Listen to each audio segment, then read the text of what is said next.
Good morning बच्चों, मैं नेहा खंडेलवाल आज की कक्षा में आपका स्वागत करती हूँ। बच्चों, हम पढ़ रहे हैं कक्षा 5 गणित विषय और बच्चों इसमें हमारा 14वां अध्याय है परिमाप और क्षेत्रफल।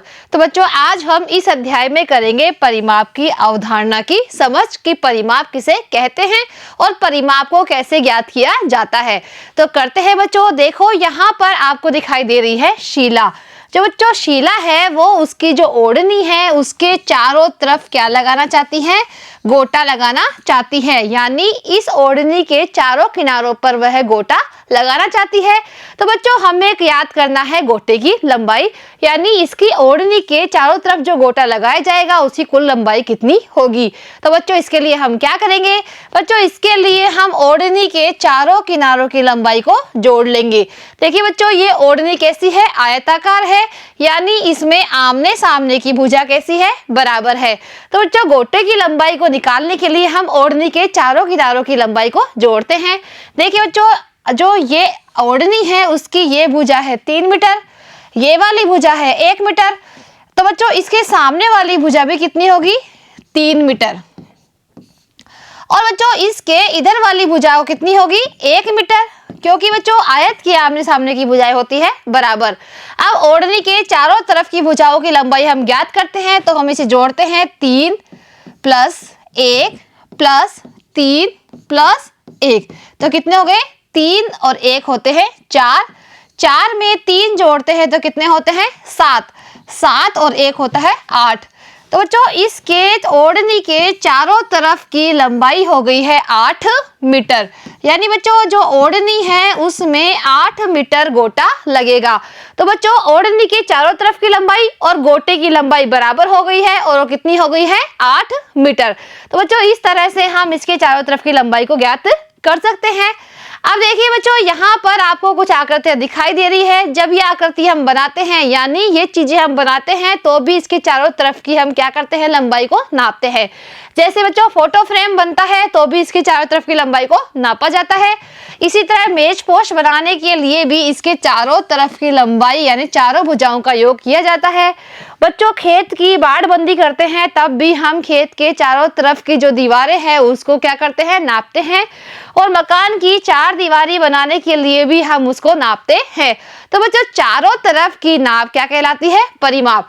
यानी किसी बंद आकृति के चारों ओर की माप का योगफल उसका परिमाप होता है।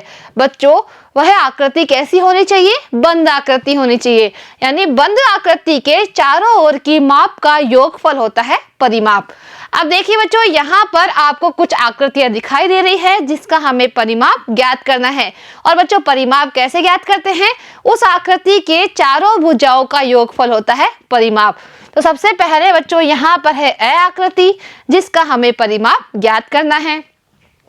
तो देखिए बच्चों ये वाली आकृति है आयताकार आकृति, यानी अगर इसकी ये वाली भुजा 150 मीटर है तो इस भुजा की जो सामने वाली भुजा है वो भी होगी 150 मीटर। अब बच्चों इस आयत की जो ये वाली भुजा है वो 60 मीटर है, तो इसके इधर वाली भुजा भी 60 मीटर ही होगी। अब इसका परिमाप ज्ञात करते हैं, तो हम बच्चों यहाँ से शुरू करते हैं, यानी यहाँ से ये वाली लंबाई कितनी है? 150 मीटर। इसके बाद में बच्चों ये वाली लंबाई कितनी है? 60 मीटर। अब ये वाली लंबाई 150 मीटर। अब बच्चों ये वाली लंबाई कितनी है? 60 मीटर। अब बच्चों परिमाप हमें निकालना है, यानी चारों भुजाओं का योगफल हमें करना है, तो हम इसे जोड़ते हैं। देखिए बच्चों यहाँ पर 0 है तो 0 ही आएगा। यहाँ 5 है, 5 में हमें जोड़ने हैं 6, तो कितने होते हैं? 11। 11 में 5 जोड़ने पर कितने आते हैं? 16। और 16 में 6 जोड़ने पर कितने आते हैं? 22। तो बच्चों यहाँ पर जो 2 है वो यहाँ लिखेंगे और जो दहाई का अंक है 2 उसकी लगा देंगे हासिल। अब बच्चों यहाँ पर है 1 और ये है 1। 1 और 1 होते हैं 2। 2 में 2 हासिल की जुड़ी तो कितने हो गए हैं? 4। तो बच्चों इस आयताकार आकृति का परिमाप हो गया है 420 मीटर। अब देखिए बे आकृति, देखिए बच्चों इसका परिमाप हमें ज्ञात करना है, तो बच्चों इसका परिमाप हम नहीं ज्ञात कर सकते हैं। इसी तरह बच्चों जो से आकृति है उसका परिमाप भी हम नहीं ज्ञात कर सकते हैं, क्योंकि बच्चों परिमाप में चारों तरफ की भुजाओं का योग किया जाता है, लेकिन इसमें हम इनका योग नहीं कर सकते हैं। क्यों नहीं कर सकते हैं बच्चों?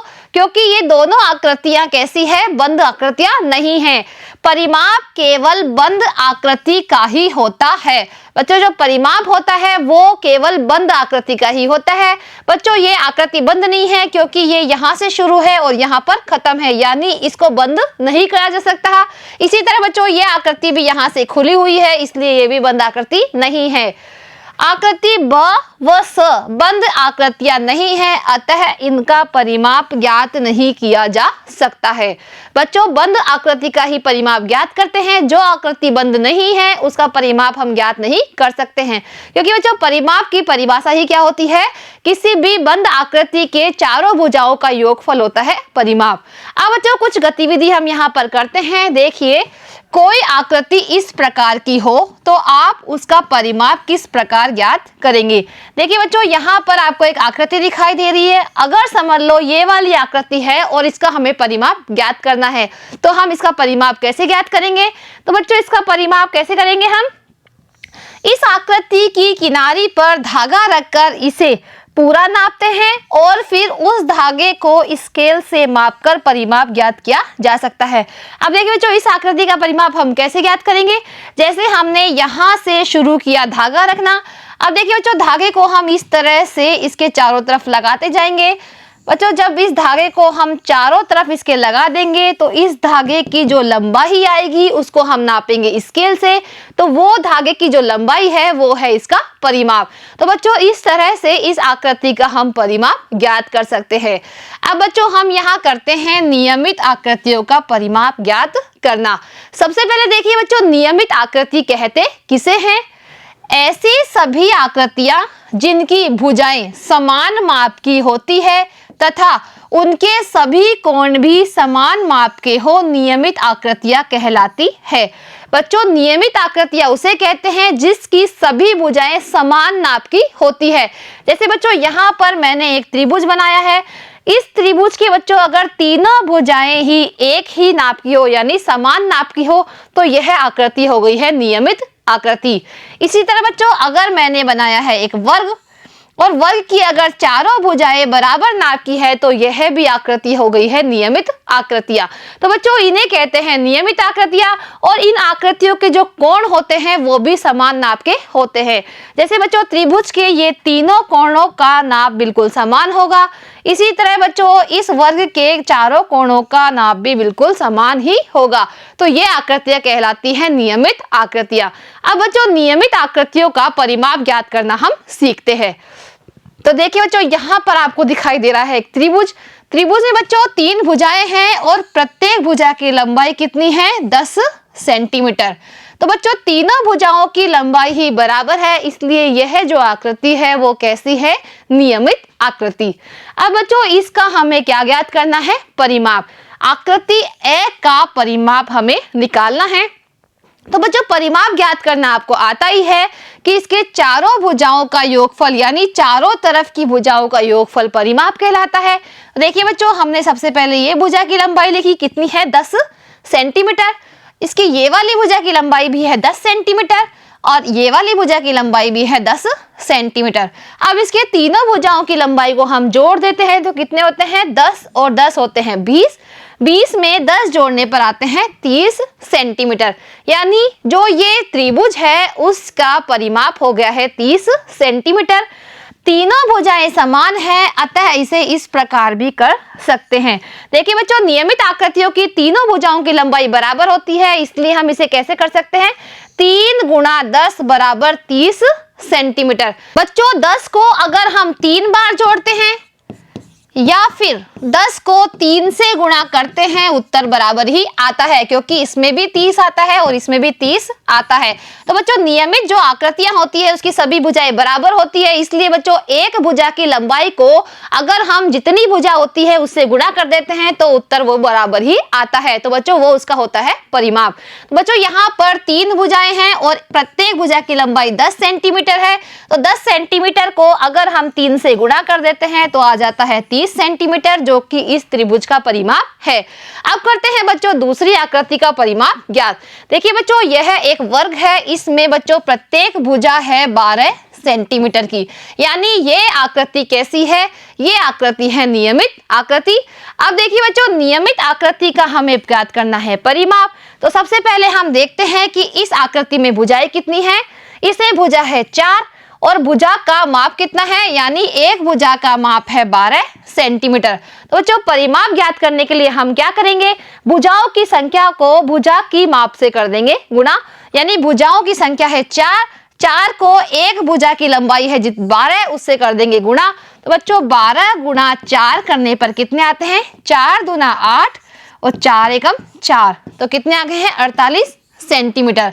और बच्चों अगर हम इसे अलग अलग जोड़ते हैं तो भी 48 सेंटीमीटर ही आते हैं। जोड़कर देखते हैं बच्चों 12 को 4 बार।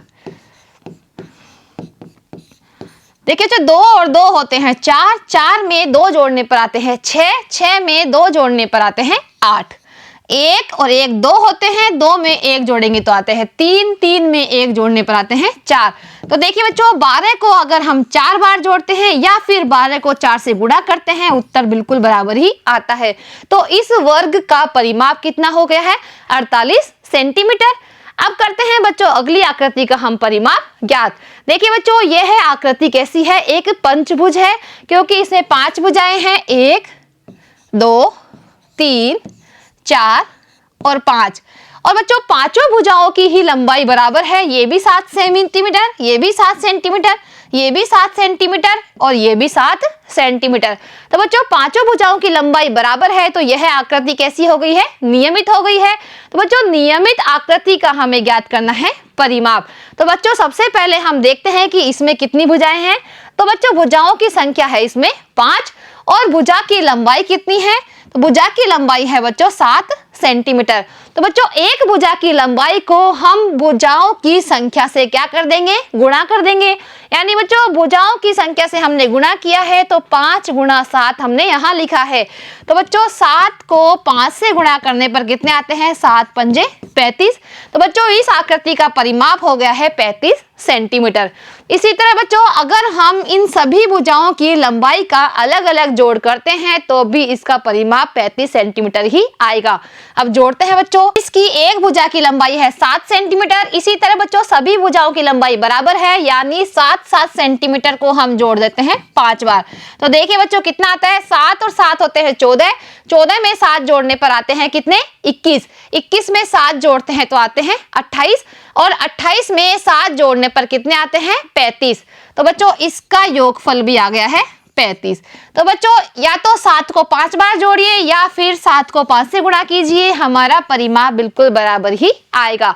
तो बच्चों आज हमने परिमाप ज्ञात करना सीखा है। और परिमाप किस तरह ज्ञात किया जाता है बच्चों, किसी भी बंद आकृति के चारों ओर का योगफल यानी चारों तरफ की भुजाओं का योगफल कहलाता है परिमाप।